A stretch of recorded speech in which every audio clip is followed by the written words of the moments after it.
你要是信中魂，是你害得我师父变成我娘，还害得我被关在这里。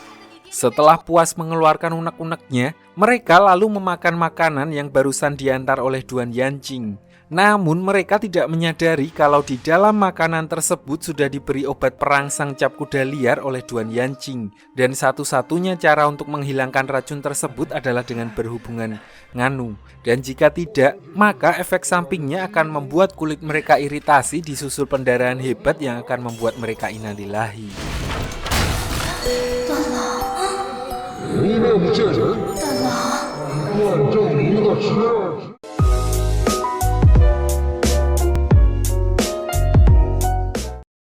Ternyata Duan Yanqing melakukan perbuatan tersebut atas dasar balas dendam dengan paman dan ayahnya, di mana hal itu bertujuan untuk membuat keluarga kerajaan Taili merasakan rasa malu seumur hidupnya dengan memanfaatkan Duan Yu dan Lily.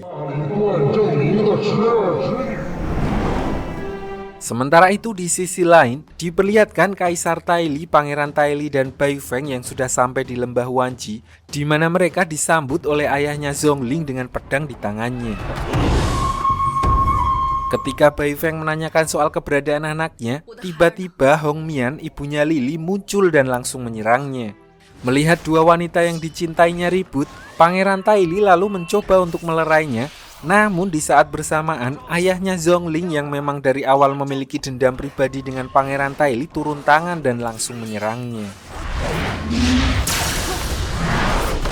Di tengah keributan tersebut, Kaisar Taili yang hanya bisa menghela nafas melihat keluarga adiknya kacau, dia lalu menyuruh pengawalnya untuk mencari Duan Yu. Namun alih-alih bertemu dengan Duan Yu, keempat pengawal tersebut malah bertemu dengan anggota Empat Dewa Buaya Selatan dan akhirnya pertarungan pun tidak dapat dihindarkan.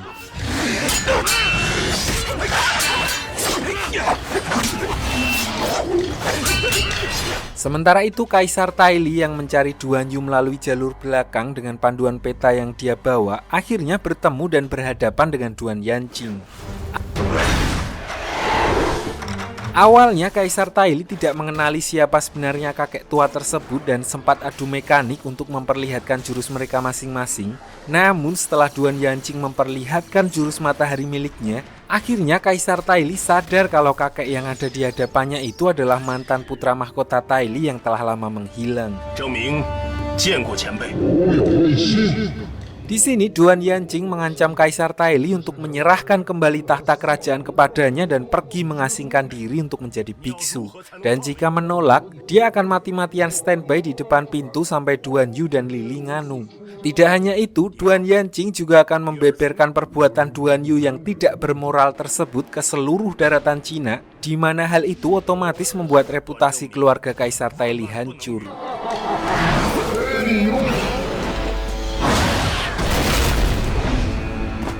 Tentu saja Kaisar Taili menolak permintaan tersebut dan akhirnya adu mekanik pun terjadi.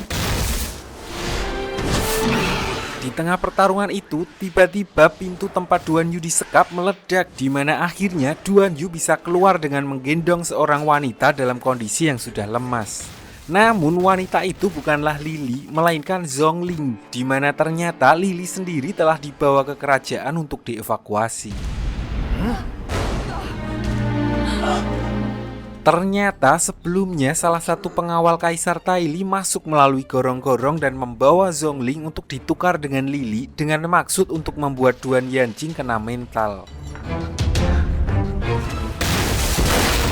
Duan Yanqing yang masih bingung dengan keadaan itu lalu memilih untuk meninggalkan tempat tersebut sebelum dikeroyok oleh massa. Namun tanpa diduga, salah satu anggota Empat Dewa Buaya Selatan tiba-tiba menculik Zhongling disusul anggota lain dan ayahnya yang juga langsung bergegas untuk menyelamatkannya.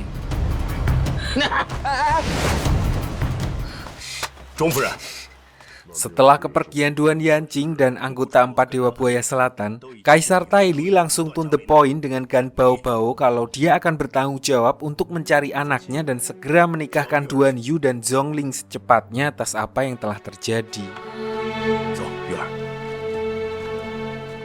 Singkat cerita, setelah kembali ke kerajaan, Kaisar Taili lalu menjelaskan kalau kakek-kakek bertopeng yang dia lawan kemarin adalah putra mahkota Taili yang berniat mengambil kembali kursi kekaisaran Taili. Karena pada dasarnya kursi kekaisaran Taili seharusnya jatuh kepada Duan Yanqing, di mana hal itu sudah diatur dalam undang-undang pemilu. Namun karena waktu itu dia diculik dan disembunyikan oleh musuh, Kaisar Taili periode sebelumnya lalu menyerahkan kursi tersebut kepadanya. Di sini Pangeran Taili sempat tidak percaya dengan perkataan Kaisar dan memastikan kalau itu hanya orang biasa yang menyamar menjadi putra mahkota, mengingat Duan Yanqing sebelumnya telah dikabarkan meninggal dunia. Namun Kaisar Taili langsung menyangkalnya dan berkata, memang nama dan wajah bisa ditiru, tetapi jurus jari matahari tidak sembarangan orang bisa menirunya. Karena putra mahkota kerajaan telah kembali, di sini Kaisar Taili sempat berniat untuk mengembalikan jabatan tersebut kepada Duan Yanqing. Namun hal itu langsung mendapat penolakan dari Pangeran Taili dan penasehatnya, mengingat Duan Yanqing sendiri adalah pemimpin dari anggota Empat Dewa Buaya Selatan. Dan jika sampai posisi Kaisar Kerajaan Taili jatuh ke tangannya, maka bisa dipastikan reputasi Kerajaan Taili akan hancur dan kehidupan warga sipil akan semakin menderita. Usulan tersebut akhirnya membuat Kaisar Taili tersadar dan membatalkan niatannya. Lalu sebagai gantinya, Kaisar Taili menjadikan Pangeran Taili sebagai kaisar cadangan untuk berjaga-jaga kalau terjadi sesuatu yang menimpanya. Singkat cerita, keesokan harinya diperlihatkan beberapa pengawal yang mengucapkan selamat kepada Duan Yu yang sebentar lagi akan menikah dengan Zhongling di hadapan Pangeran Taili dan Bai Feng. Lili yang cemburu akan hal itu lalu menyerahkan kotak emas yang pernah dititipkan ibunya Zhongling kepada Pangeran Taili. Setelah membaca surat di dalam kotak emas tersebut, Pangeran Taili langsung berubah pikiran dan membatalkan pernikahan Duan Yu dan Zhongling karena ternyata Zhongling juga adalah anak kandung di luar nikahnya dengan Gan Baobao. Karena selain pemberani dan kumisan, Pangeran Taili ini adalah tipikal orang yang nganuan dan memiliki selir di setiap wilayah. Juara. Di tengah ketegangan itu, seorang pengawal muncul dan memberitahu kalau Suzu dan salah satu temannya telah sampai di kerajaan Taili untuk mengantarkan surat yang sebelumnya diutus oleh pemimpin perguruan Shaolin yang ditujukan kepada Kaisar Taili. Di dalam, mereka lalu menceritakan semua yang terjadi, di mana ternyata gurunya telah meninggal dalam perjalanan menuju kerajaan Taili 3 hari yang lalu. Mereka curiga karena kematian gurunya tersebut terdapat sedikit kejanggalan karena tidak ditemukan bekas luka ataupun memar di tubuhnya dan tidak ada bekas perkelahian di kamarnya. Namun mereka menemukan kalau semua tulang rusuknya patah seperti terkena jurus tongkat Veda yang merupakan jurus dari gurunya sendiri.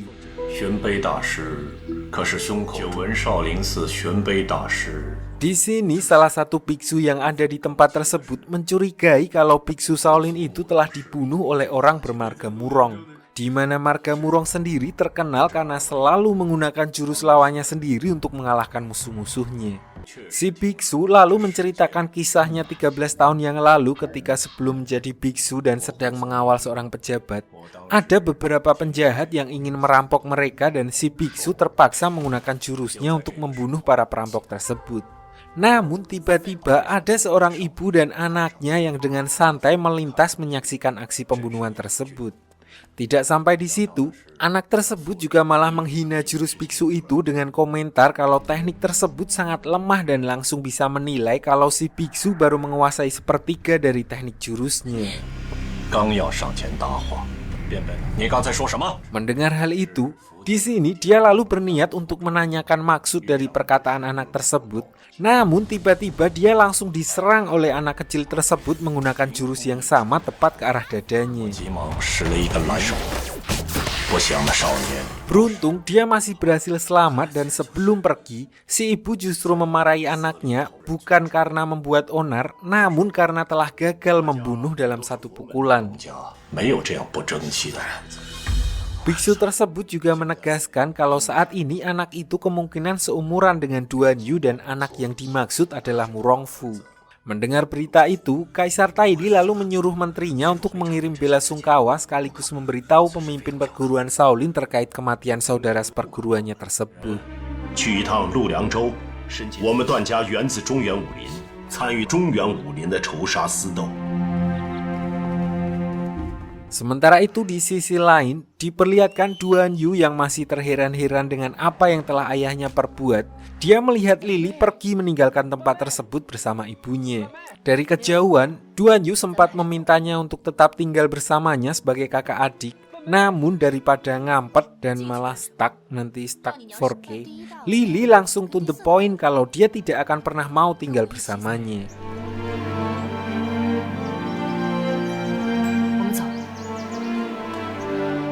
Malam harinya ketika Duan Yu tidak bisa tidur karena memikirkan pernikahannya yang gagal dengan dua wanita sekaligus, tiba-tiba muncul bayangan hitam yang langsung menyeretnya hingga ke tengah hutan, di mana ternyata itu adalah anggota 4 Dewa Buaya Selatan yang ingin membawa Duan Yu ke lembah Wanji untuk menemui Zhongling.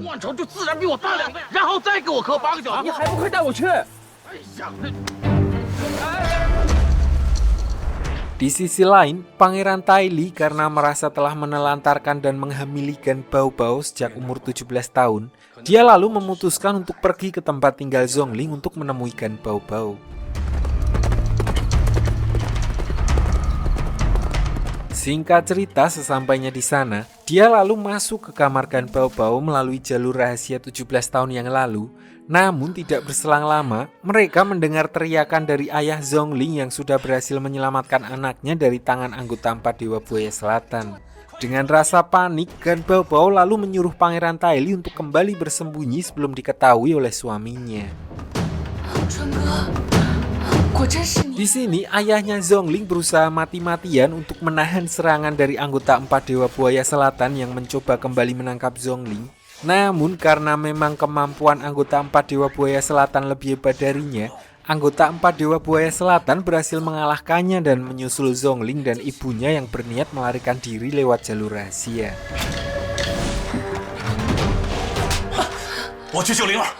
Di sini dia sempat meraih kaki Zhongling yang merayap lewat jalur rahasia. Sementara itu anggota 4 Dewa Buaya Selatan lain dan Duan Yu yang baru tiba langsung mengejar ayahnya Zhongling yang mereka kira ingin melarikan diri.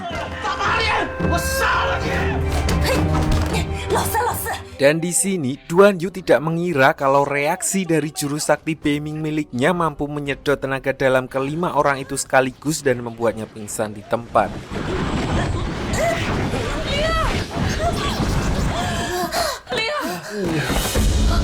Dalam kondisi tidak sadarkan diri, Duan Yu lalu dibawa pulang ke kerajaan Taili untuk diberi pengobatan lebih lanjut.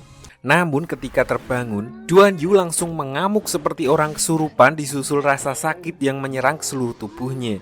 Di sini Kaisar Taili menduga kalau hal itu disebabkan oleh sisa obat perangsang yang masih berada di dalam tubuhnya, di mana dia lalu mencoba menetralisir menggunakan tenaga dalamnya.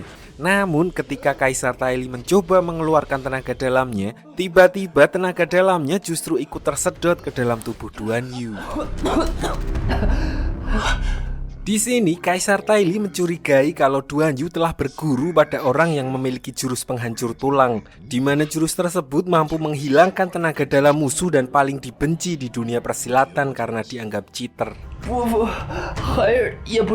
Melihat kejadian barusan, Kaisar Taili menyadari kalau rasa sakit yang diderita Duan Yu diakibatkan oleh tenaga dalam yang mulak-mulak, over capacity yang berada di dalam tubuhnya. Mengetahui hal itu, dia lalu membawa Duan Yu ke kuil dan meminta bantuan para biksu untuk membantu menguras tenaga dalam Duan Yu.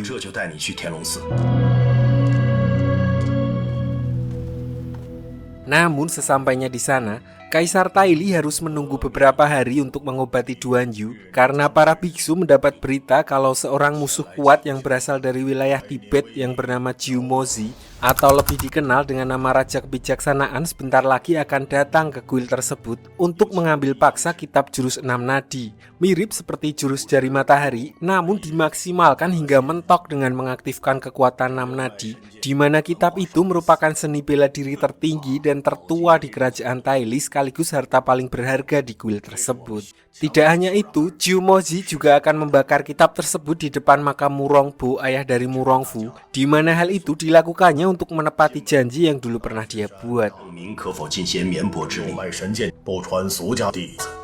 Tak ingin kitab tersebut diambil orang lain, mereka lalu berniat menggunakan jurus 6 nadi untuk menghadapi Jiumozi. Namun karena mempelajari jurus 6 nadi sangat menguras tenaga dan tidak semudah membalikan tangan, apalagi dalam waktu semalam, di sini mereka berencana untuk membagi jurus tersebut menjadi 6 bagian dengan masing-masing biksu mempelajari satu bagian dan akan digabungkan sehingga menjadi formasi 6 nadi. 义无反顾的夙愿。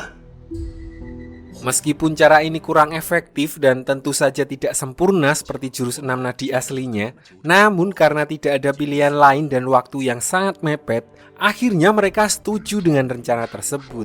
Karena kebetulan biksu di kuil naga langit kurang satu, Kaisar Taili tanpa ragu menggunduli kepalanya dan menjadi biksu sementara waktu, di mana hal itu dilakukannya karena jurus tersebut tidak diturunkan kepada orang selain biksu.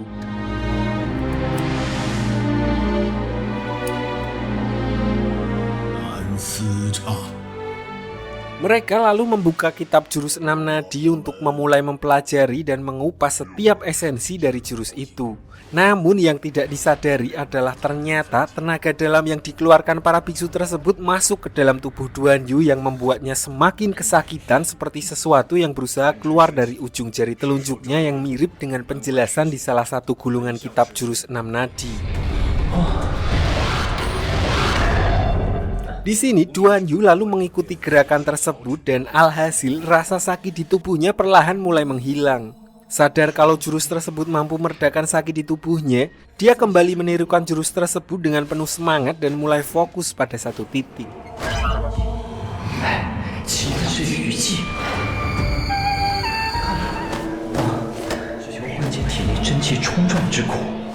Setelah berlatih semalaman dan rasa sakit di dalam tubuhnya sudah menghilang, Duan Yu lalu meninggalkan ruangan tersebut untuk beli bakwan jagung sembari ngeteng surya di warung Bu Jazim.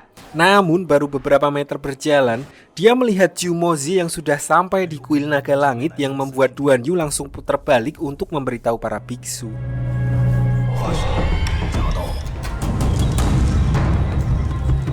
Di depan kuil naga langit, Jiumozi mengeluarkan 3 kitab yang di dalamnya berisi 72 jurus Shaolin untuk ditukar dengan jurus 6 nadi.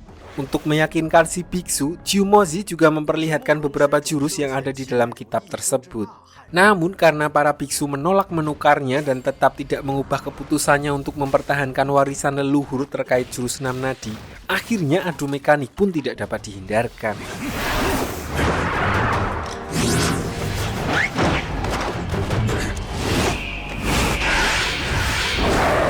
Di tengah adu mekanik itu, si biksu sempat melirik Duan Yu yang bersembunyi di balik pintu dan menyuruhnya untuk mempelajari jurus 6 nadi.